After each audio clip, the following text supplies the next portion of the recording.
Thank you, Father Thomas, for that very nice introduction, and thank you for the invitation to speak here. I'm very honored to have the privilege to start off this series and to address everyone.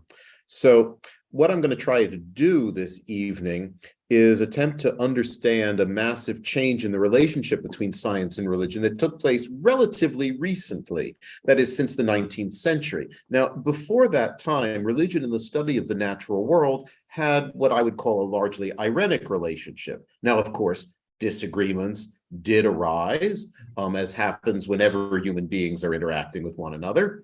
But throughout the scientific revolution, so the 16th and 17th centuries, religious motivations, I would argue, more than anything else, drove the development of scientific knowledge. But obviously, today, the situation is far different. There do, of course, remain scientists of a religious temper, and many who still see their work as having a religious imperative, the religious imperative to study God's creation. Nevertheless, there are also many other people, both scientists and among the general public, not to mention, less well-educated religious figures, who claim it impossible for science and religion to coexist, impossible for, let's say, a scientist to be also religious. How and why and when did this shift take place? So what I'll do now is speak first about two major promoters of the ideas of a constant conflict or warfare between science and religion, and then explore the evolution of this idea through the 20th century down to our own day.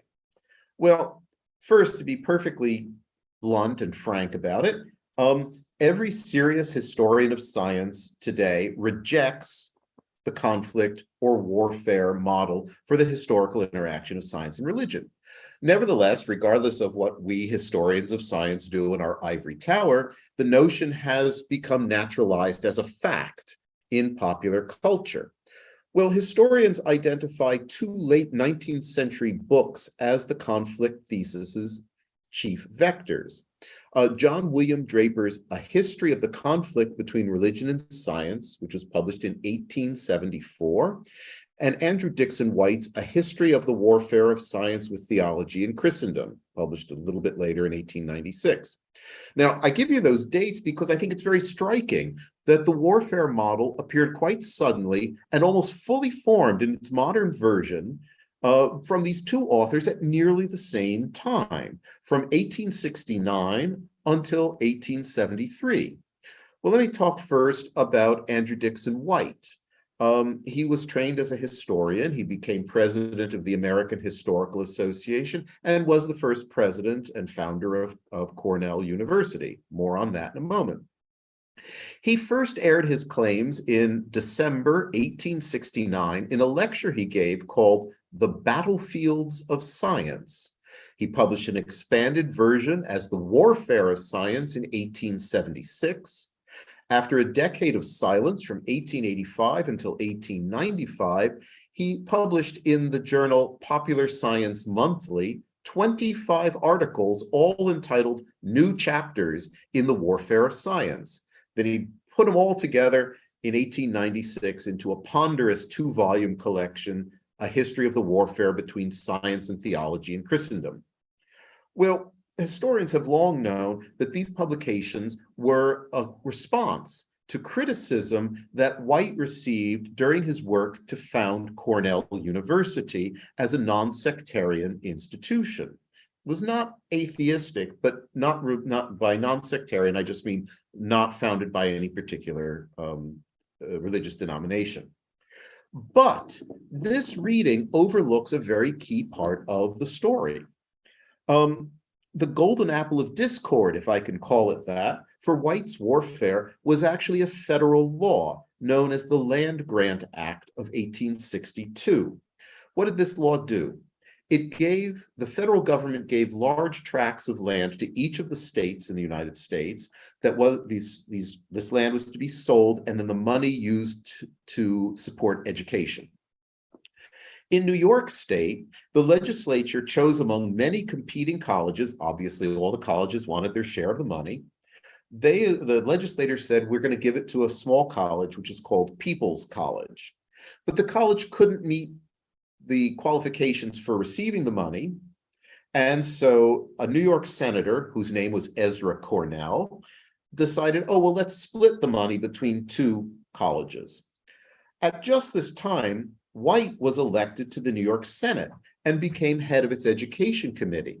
The first thing he did was to kill that bill to divide the money between two colleges. That made it look like the federal money was up for grabs again, and all the colleges started lobbying for the money again. But then White, together with Ezra Cornell, introduced a new bill. The bill would not give the money to any college that existed, but would rather be used to found a new one.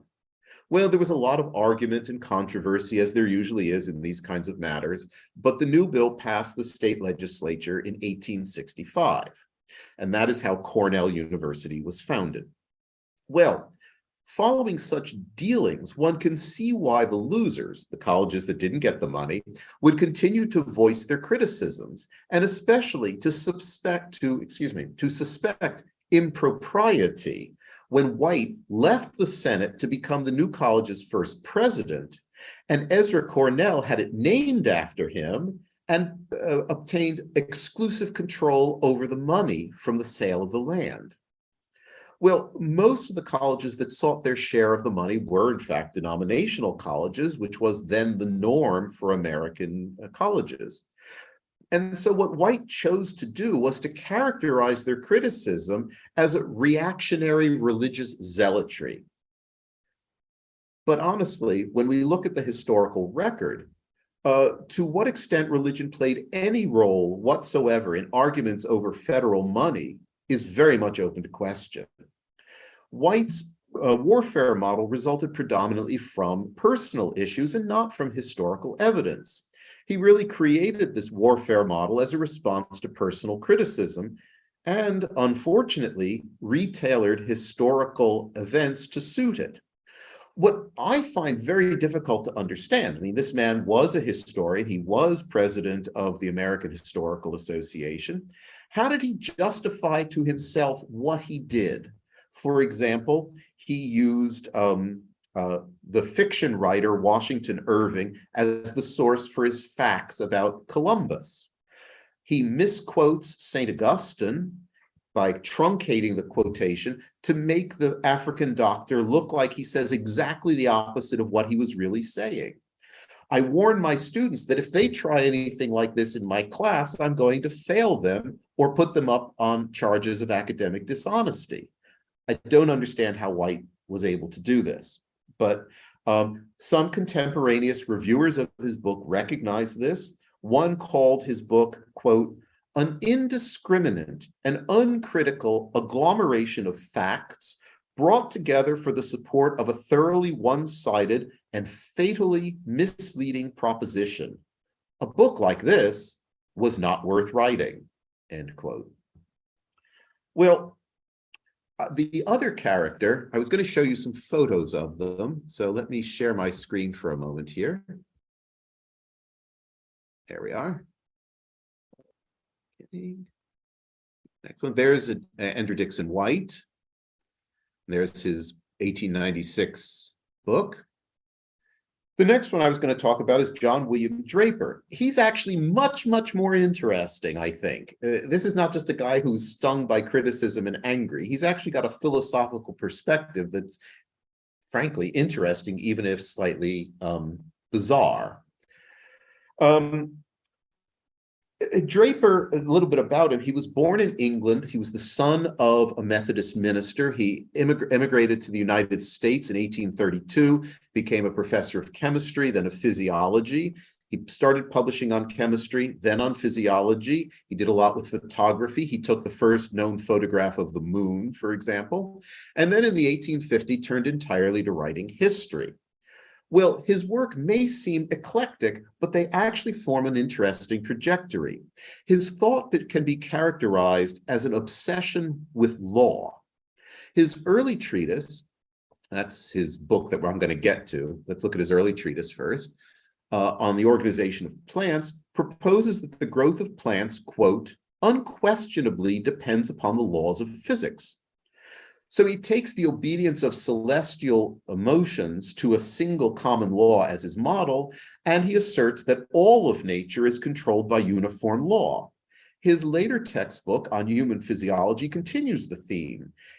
This keeps saying that external influences, particularly climate, cause what he calls metamorphoses of the human body and thence of human society through natural laws.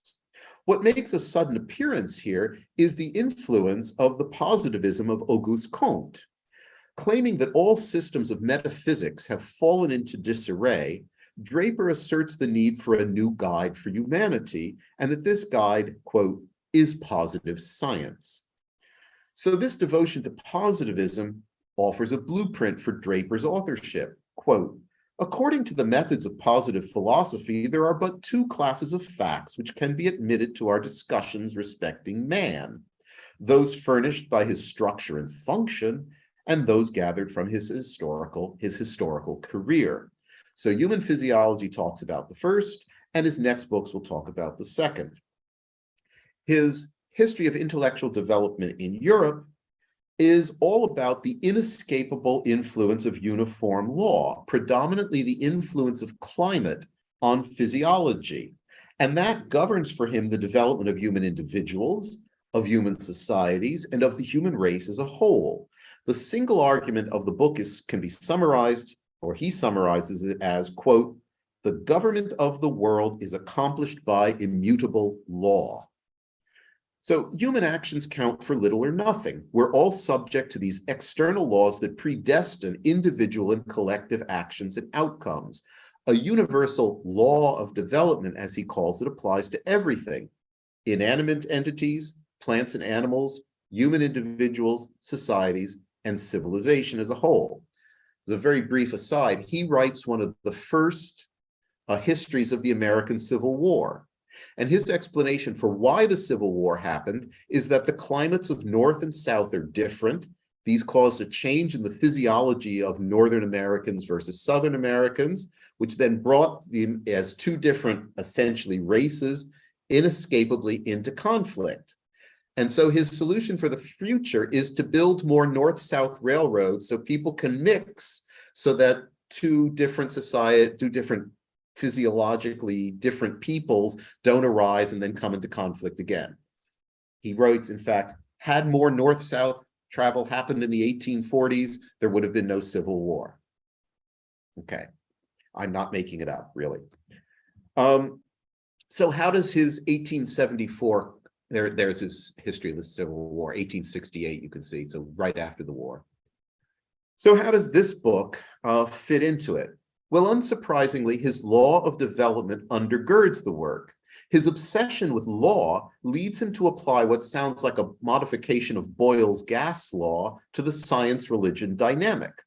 He summarizes the entire history of science as, quote, a narrative of the conflict of two contending powers, the expansive force of the human intellect on one side, and the compression arising from traditionary faith and human interests on the other.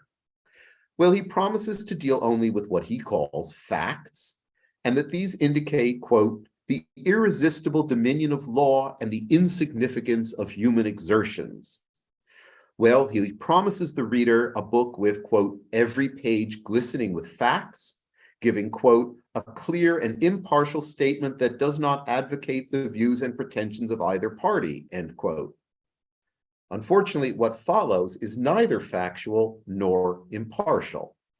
Much of the book's historical material is taken from his earlier work, or earlier historical works. But there's one important difference that shows up here that does not show up in the other works at all. The book's melodramatic, in fact, I would say hysterical tone. And Draper's book is not actually against religion itself, but very specifically against Catholicism. It's one long anti-Catholic rant. Draper calls Protestantism the twin sister of science, and therefore that any persecution of science by Protestants comes solely from, quote, an incomplete emancipation from Catholicism. He calls Islam the Southern Reformation, carried out by a people benevolent to science and progress, while Catholicism is the brutal enemy of science, progress, and civilization. Quote, Roman Christianity and science are recognized by their respective adherents, get a load of that, are recognized by their respective adherents as being absolutely incompatible. They cannot exist together. Mankind must make its choice. It cannot have both. I'm sure that any number of Catholic scientists in 1875, 76 would have been surprised by that. Well, any attempt at an analysis of history is swept away by his inflammatory rhetoric built upon cherry-picked, contorted, and very, very often simply fabricated facts. Well, his new tone is traceable, I think, to at least three factors. The first is the late 19th century American panic over Catholic immigration. Draper, apparently forgetting that he himself was an immigrant, refers to the insidious agency of immigration and the dangers of a hybrid population. He argues that Irish Catholic immigrants keep regions where they settle, quote, in a lower intellectual state.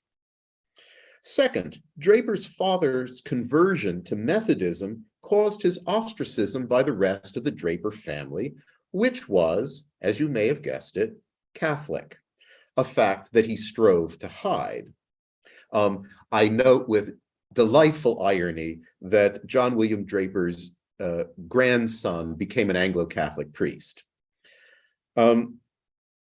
Draper's sister, Elizabeth, who had come with him from England, converted to Catholicism while in America, and Draper threw her out of the house.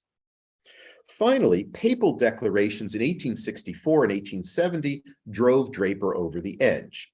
In 1864, Pius IX issued a syllabus of errors listing philosophical positions considered erroneous, such as absolute rationalism and the denial of God's action in the world, both of which are central to Draper's metaphysics. In 1870, the First Vatican Council spoke out against materialism, defined papal infallibility, reasserted the role of faith in human life and understanding, and emphasized the role religion had to play in governing society. And these statements were directly opposed to Draper's deterministic universal law of development. Of course, Draper, we can argue, Draper completely ignores the historical context of these events, and particularly Pius IX's notable embrace of the new science and technology. The odd part that I don't have an answer for, I have to go do some archive spelunking to figure this out, but Pius IX reestablished the Académie Royale, the scientific academy, to which, ironically enough, Draper would be elected. So that's a mystery I have to figure out.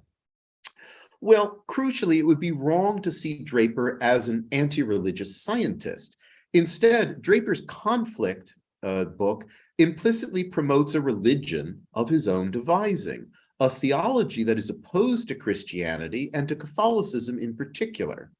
Draper's theology derives from his metaphysical assumption of an all-encompassing, immutable law. His religion is explicitly anti-Trinitarian. He claims that the doctrine of the Trinity was introduced from Egyptian paganism, as was veneration of the Virgin. And this is why he calls Islam the Southern Reformation. It introduced monotheism in opposition to Christianity, which he implicitly casts as polytheistic. Well, his adulation of Islam led to this remarkable graphic that prefaced a review of his book just shortly after its publication. You could read what the very small lines along the bottom actually say. So Draper's obsession with law forbids God from ever intervening in the world. And so he produces a fully non-providential God and deifies instead his universal law. This is why he praises what he calls the fatalism of the Arabs as insightful resignation to the absolutism of impersonal law. Interestingly, his religious teacher seems to be Averroes, or rather a caricature of Averroes, whose doctrine of emanation and absorption of the soul he supports by appealing to the conservation of force. He fulminates against Vatican I, specifically for condemning what he sees as specifically Averroistic doctrines. And in short, to sum it up, Draper is championing, a deterministic, pantheistic, pseudo-Averroistic religion as the one true faith, and does not hesitate to condemn any who dare to object to it. Therefore, I will conclude that his book is not really about the conflict between science and religion, but is in fact a conflict between Draper's religion and all others, particularly Catholicism. Well, Draper's book, like White's, is hopelessly ahistorical. Shortly after its publication, Scribner's Monthly wrote that, quote, a more hasty, pretentious, incorrect work claiming the title of history has seldom fallen into our hands, and declared the book, quote, swarming with statements either positively erroneous or put into such a form as to be misleading, end quote. Another reviewer wrote that Draper depends upon, quote, a very superficial definition of religion, for the word religion is to him no more than a symbol that stands for unenlightened bigotry or narrow-minded unwillingness to look facts in the face, end quote. Well, the judgment of modern historians is even more damning than that. But that didn't really matter. Draper's book became a bestseller and was translated into multiple languages. The champion of both Draper's book and White's was the publisher and popularizer Edward Youmans. Youmans both commissioned Draper to write The Conflict and published White's multiple articles in the Popular Science Monthly, of which he was the editor. So I've talked about two authors, but those two authors then coalesce in this one publisher. White's final 1896 Warfare was published by Appleton, who was Youmans' friend and followed Youmans' advice on what to publish and not to publish. Well, Youmans also published his own glowing review of Draper's Conflict, as well as spirited responses to the book's critics. For example, he claimed that any criticism of Draper's book came only from, and I quote, the outside sects, Jews, Unitarians, and Catholics, whom the Orthodox repudiate as beyond the pale of Christianity, knowing nothing of true religion, end quote. How much of his enthusiasm for both books consists of honestly held opinions, and how much represents a publisher desirous of hawking his own publications, is a matter of discussion.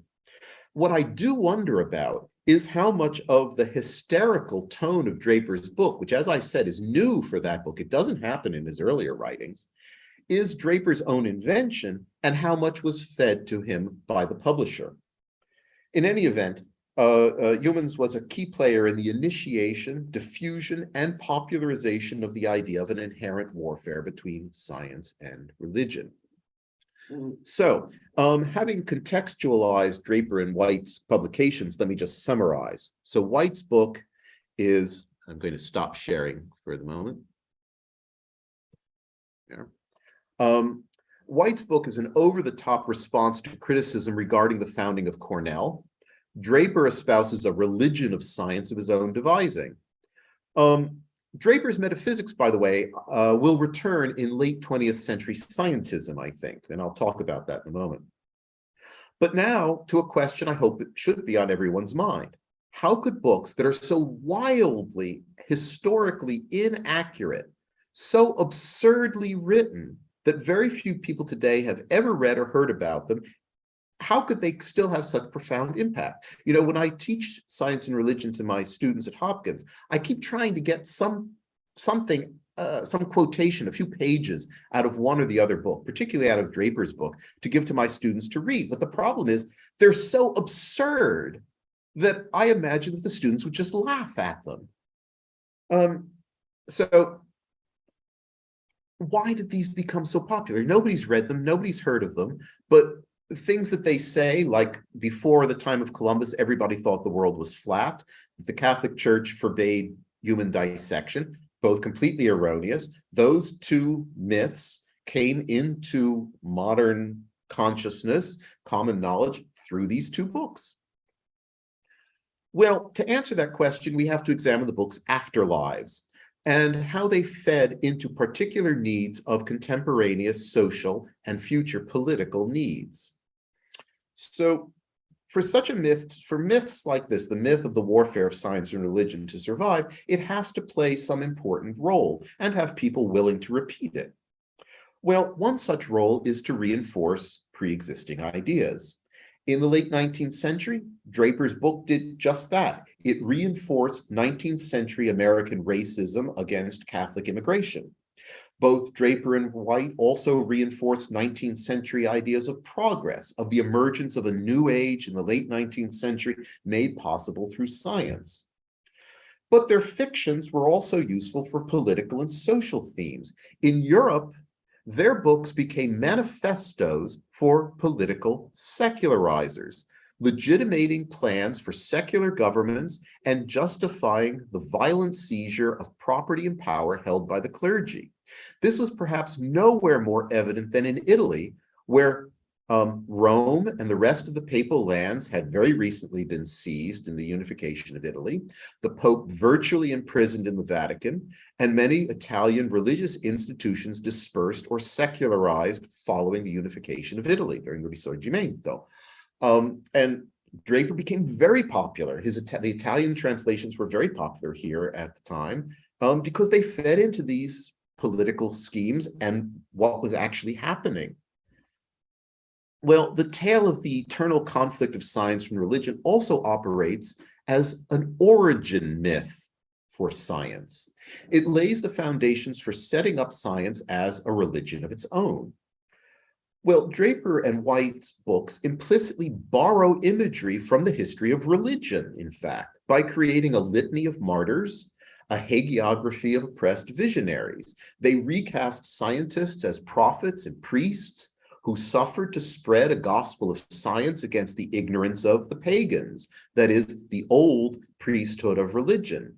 And in fact, I think there's some very, very good articles on this at present now in the literature. The social dynamics of folklore better explain the continuing strength and popularity of the warfare model than anything else. It has become part of the folklore of science. Well, the origin myth of science also spoke to concerns about social status and authority in the newly professionalizing scientists of the late 19th century. How did it do so? Well, it delivered authority to scientists by appropriating it from the well-established authority of religion. The priests of God guided social and political currents of the past, while the priests of natural science will guide new social and political currents of the future. So by arguing that scientists had defeated religionists at every turn, it followed naturally that scientists had rightly displaced religionists and taken to themselves their cultural position of authority. So the myth lent, and importantly, continues to lend to this day, identity, pedigree, and position to scientists. Now, I realize there's one thing I haven't said. I haven't, anatomize their books to tell you about all their erroneous facts. That would take forever, and other historians have done a very good job of it. The one thing, since I just used the two words, the fundamental error, the really fundamental error in both of their works is assuming that there's a class of scientists and a class of religionists throughout history that are in conflict, without realizing that those are artificial constructs of the late 19th century as distinct entities. So that's the fundamental historical starting flaw that vitiates their entire books. Well, there's more. The concept of an inherent incompatibility of science and religion and the struggle for socio-political authority was perpetuated by a surprising cast of characters in the 20th century. So I'm not trying to say there's the long jump across 130 years of time. No, these books are being perpetuated. The trigger for the new stage in the idea was the horror of the First World War. It was the first technological war with chemical weapons, airplane bombings, mechanized tanks, and so forth. And it scarred a generation, forcing a new rethinking of where human society was heading. For our present purposes, two significant but divergent responses emerged. The one I'm going to talk about first came from what has been called the techno-utopianists, who believed that the social, political, and moral systems of the past had to be replaced with scientific and technological thinking for reformulating society. For most of them, their views included some sort of socialist politics and a materialist ideology, a vision of a world government, and the abolition of religion, not only as a relic of the past, but a stumbling block for the future. Let me share my screen again so I can show you one of the characters we're going to talk about here. The key, one of the key techno-utopianists was H.G. Wells. Now, today he's remembered mostly as a science fiction writer, but his post-war writings were far more influential. His best-selling book was his Outline of History, published in 1919, which some people claim was maybe the most widespread, best-selling history book of all time. His book follows an oversimplifying reductionist strategy, much like Draper's, and repeatedly casts religion, Christianity in particular, as the enemy of human progress. Now, how much he relied on Draper and White remains unclear. You need more research to draw that out. But having read his book, the episodes and the language that he uses suggest that they were his major sources. His narrative is built on a stark division between science, technology, and progress on one side and religion on the other. Once again, professional historians rejected the work, but it became a worldwide bestseller. In 1923, he published Men Like Gods, about a utopia where science flourishes and religion has died away. And in 1933, The Shape of Things to Come. If you've ever seen either of the movies with that title, forget about them because they're not really based on his book. The book tells of a new world war followed by a plague that wipes out most of humanity. A world government is set up, which first eliminates Islam by blowing up all the mosques, except those with architectural value. Then the Pope and the Catholic hierarchy are invited to a meeting with the world government, where they are gassed to death. Protestants are never mentioned, by the way. Finally, the world government is overthrown and a worldwide council of scientists builds a utopian society.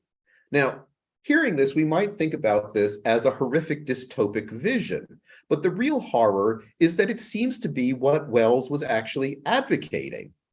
Utopia would emerge when scientists put themselves unopposed at the head of the table. So once again, this repeated problem of scientists' concern about their social position and authority comes again to the fore. Well, these kinds of visions didn't fail to elicit criticism. The most famous is Aldous Huxley's Brave New World, a book that infuriated Wells, who called it, pay attention to his language here, quote, a blasphemy against science. An interesting choice of words. Aldous's brother, Julian Huxley, also responded, saying that, quote, science is now in danger of setting itself up as an external code or framework, as did revealed religion of the past.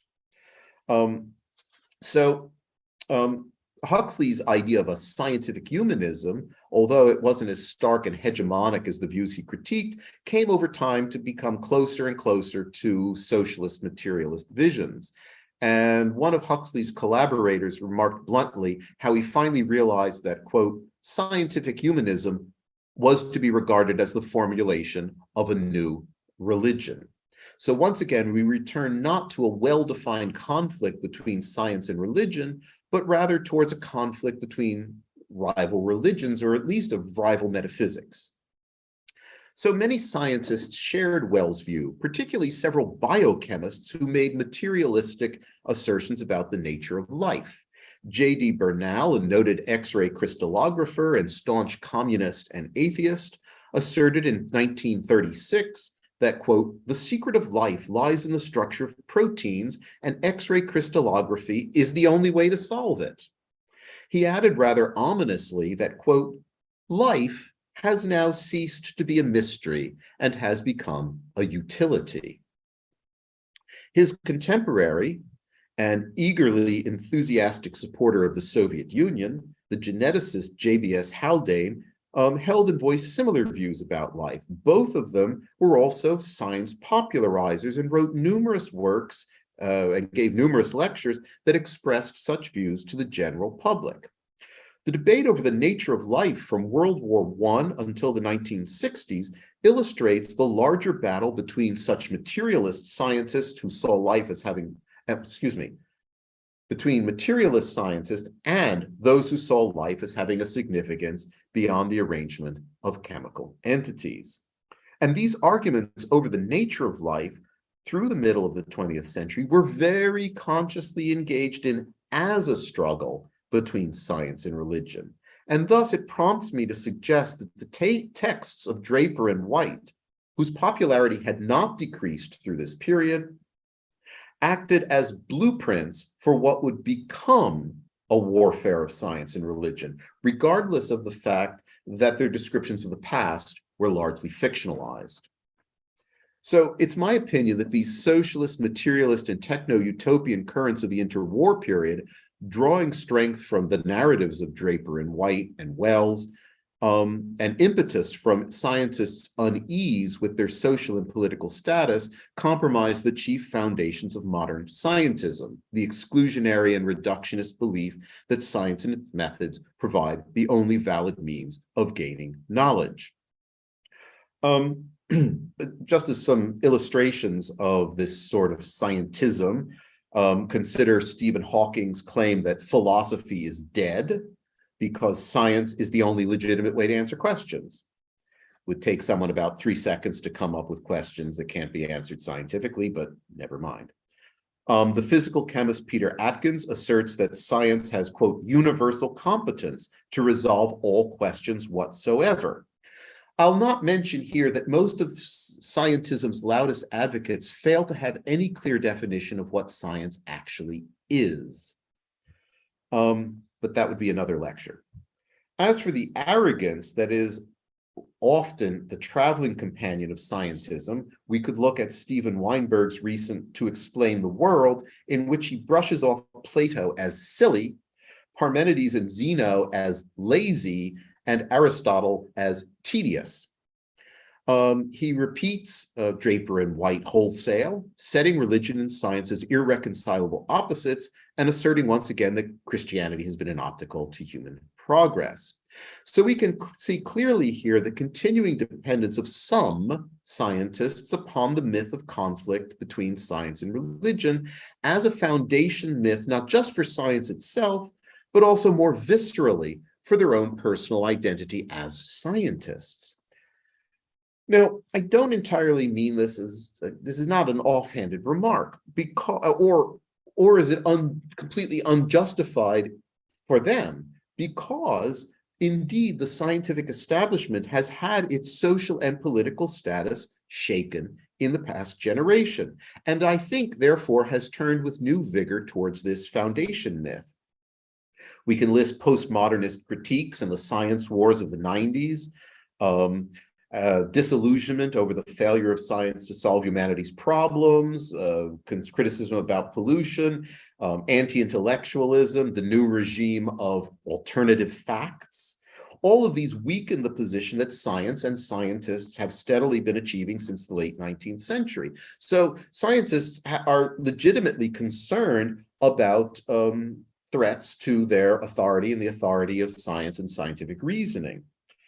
And that sort of diminishment, I think, begs quite naturally for the support of a grand foundational story. And the science-religion myth is probably the one that's most easily available. But one last remark before I finish. This recent displacement from the center reminds me of the other current that came out of World War I. And suggests a similarity between opposing sides of the system, of the spectrum, of groups that actually are in conflict with one another and do seem to instantiate a science-religion warfare. And that is, in the United States, the wars in humanity galvanized the budding fundamentalist movement. And it emerged on the eve of the First World War against an array of social and demographic shifts. Its more thoughtful supporters attributed the barbarity of the war to the rise of materialist ideologies and saw religious revival as the antidote.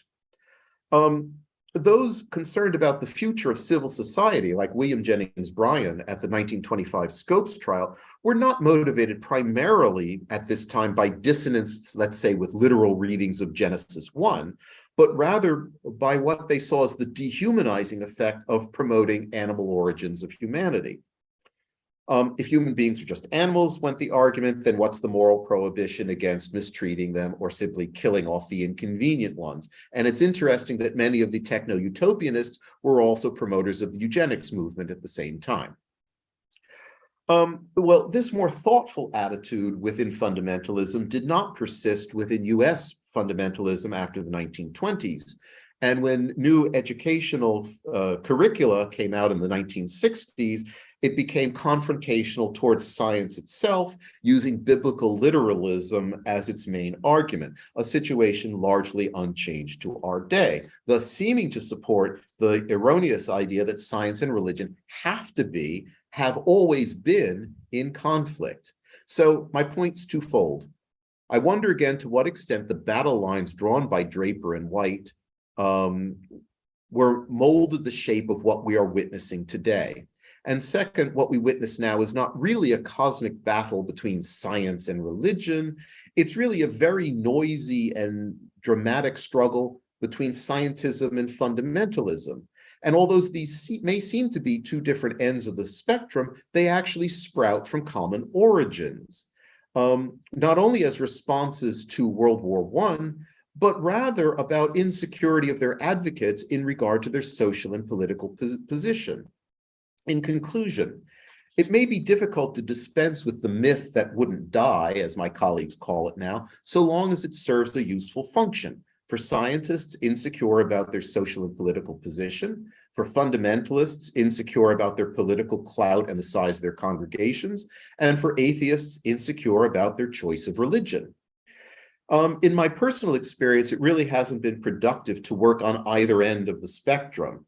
But that leaves for our audience the great majority in the middle, who can be taught to view the supposedly eternal conflict as a myth with very specific historical origins, developments, and perpetuations.